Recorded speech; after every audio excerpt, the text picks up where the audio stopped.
नमस्कार, आप देख रहे हैं न्यूज़ 7 हिंदी और मैं आपके साथ अनुष्का। बिहार विधानसभा चुनाव के प्रचार अभियान में नेताओं के बीच जुबानी जंग लगातार तेज होती जा रही है। सोमवार को दरभंगा में आयोजित एक विशाल जनसभा के दौरान उत्तर प्रदेश के मुख्यमंत्री योगी आदित्यनाथ ने महागठबंधन यानी इंडिया ब्लॉक पर तीखा प्रहार किया। उन्होंने अपने भाषण में महात्मा गांधी के 3 बंदरों का जिक्र करते हुए विपक्ष पर तंज कसा। योगी आदित्यनाथ ने कहा कि महात्मा गांधी ने 3 बंदरों के जरिए ये संदेश दिया था कि बुरा मत देखो, बुरा मत सुनो और बुरा मत बोलो। लेकिन आज के समय में विपक्ष के 3 बंदर हैं, पप्पू, टप्पू और अप्पू। योगी आदित्यनाथ ने इस बयान ने राजनीतिक माहौल को और गर्मा दिया है। उन्होंने भीड़ को संबोधित करते हुए कहा कि आज बिहार के लोग ये देख रहे हैं कि महागठबंधन की राजनीति केवल भ्रम और भ्रष्टाचार पर आधारित है। गांधी जी के 3 बंदरों के बारे में सुना होगा। गांधी जी के 3 बंदर थे। गांधी जी ने तो उनको उपदेश दिया था, बुरा मत देखो, बुरा मत सुनो और बुरा मत बोलो। लेकिन आज इंडी गठबंधन के 3 और बंदर आ गए। ये 3 बंदर पप्पू, टप्पू और अप्पू के नाम पर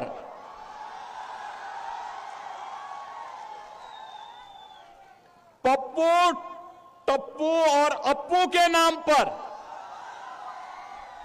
पप्पू सच बोल नहीं सकता, अच्छा बोल नहीं सकता, टप्पू अच्छा देख नहीं सकता और अप्पू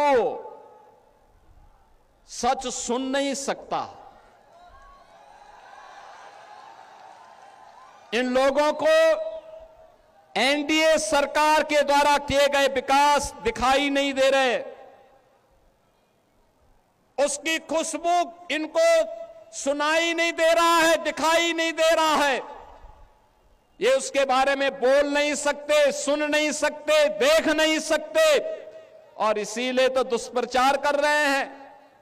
योगी ने कहा कि भारतीय जनता पार्टी और एनडीए का लक्ष्य विकास और राष्ट्रवाद है, जबकि विपक्ष के नेता सिर्फ परिवारवाद और तुष्टीकरण की राजनीति करते हैं।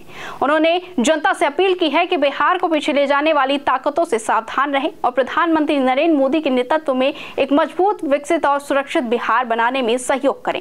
योगी आदित्यनाथ ने अपने भाषण में तेजस्वी यादव, राहुल गांधी और अखिलेश यादव पर अप्रत्यक्ष रूप से निशाना साधा। उन्होंने कहा कि विपक्ष के ये तीनों नेता केवल बयानबाजी में माहिर हैं, लेकिन जब जनता के काम की बात आती है तो ये सब गायब हो जाते हैं। योगी ने कहा, ये लोग सिर्फ मंच पर भाषण देते हैं लेकिन जनता के लिए कुछ नहीं करते। बिहार के लोग इन 3 बंदरों को अब पहचान चुके हैं। वहीं उनके इस तंज पर तुरंत प्रतिक्रिया देते हुए समाजवादी पार्टी यानी सपा के अध्यक्ष अखिलेश यादव ने सोशल मीडिया प्लेटफॉर्म एक्स पर एक पोस्ट किया, जिसे योगी आदित्यनाथ के बयान का सीधा जवाब माना गया। अखिलेश ने लिखा, जो लोग आईना देखकर आते हैं उन्हें हर तरफ बंदर नजर आते हैं। बंदर की टोली में बैठा दिए जाए तो अलग नजर भी नहीं आते हैं। वहीं अखिलेश यादव की ये प्रतिक्रिया बेहद चुटीली थी और सोशल मीडिया पर वायरल हो गई। उनके समर्थकों ने इसे योगी को करारा जवाब बताया। अखिलेश ने योगी पर यह भी तंज कसा कि जो खुद दूसरों को बंदर कह रहे हैं उन्हें पहले अपनी सोच का आईना देखना चाहिए। इसके बाद सिवान में एक जनसभा को संबोधित करते हुए अखिलेश यादव ने बीजेपी पर सीधा हमला बोला। उन्होंने कहा कि बिहार को अब गप्पू और चप्पू से बचाना है। ये नाम भी उनके व्यंग का एक हिस्सा था और उन्होंने बिना सीधे नाम लिए बीजेपी और उनके नेताओं पर निशाना साधा। अखिलेश ने कहा कि बीजेपी सरकार सिर्फ झूठे वादे करती है लेकिन जनता की जरूरतों पर कभी काम नहीं करती। उन्होंने कहा कि बिहार में जनता बदलाव चाहती है और इस बार महागठबंधन के साथ खड़ी है। अखिलेश यादव ने अपने भाषण में तेजस्वी यादव के वादों को भी सराहना की। बनाया है बिहार के लोगों ने अब की बार बीजेपी को बाहर करने जा रहे हैं बिहार से।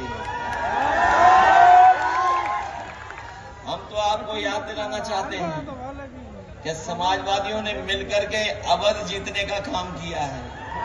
हमें पूरा भरोसा है कि आप सब लोग मिलकर के मदद से इनको भगाने का काम करेंगे। बताओ ना, भगाओगे आप लोग कि नहीं भगाओगे? इनके झूठे वादे याद है आपको कि नहीं याद है? हमारे किसान भाई मौजूद होंगे, वो जानते होंगे कि ये आय दोगुनी करना चाहते थे कि किसानों की पैदावार की कीमत देंगे, आय दोगुनी बढ़ाएंगे। बताओ 11 साल में हमारे किसानों की आय कितनी बढ़ी है। उन्होंने कहा कि जब तेजस्वी यादव कहते हैं कि हर महिला को 2500 रुपए की समान राशि दी जाएगी और युवाओं को रोजगार मिलेगा, तो बीजेपी बेचैन हो जाती है, क्योंकि बीजेपी के पास अब देने को कुछ नहीं बचा है, सिर्फ बोलने के लिए बातें ही हैं। बिहार चुनाव का माहौल इस समय पूरी तरह से गर्म हो रखा है। एक और एनडीए गठबंधन विकास और मोदी सरकार की नीतियों का हवाला देकर वोट मांग रहा है, तो दूसरी ओर महागठबंधन जनता के असली मुद्दों यानी रोजगार, शिक्षा और स्वास्थ्य और महंगाई पर चुनाव लड़ने की बातें कर रहा है। लेकिन नेताओं के बीच जुबानी जंग ने माहौल को और रंगीन बना दिया है। ऐसी खबरों के लिए देखते रहिए News 7 हिंदी।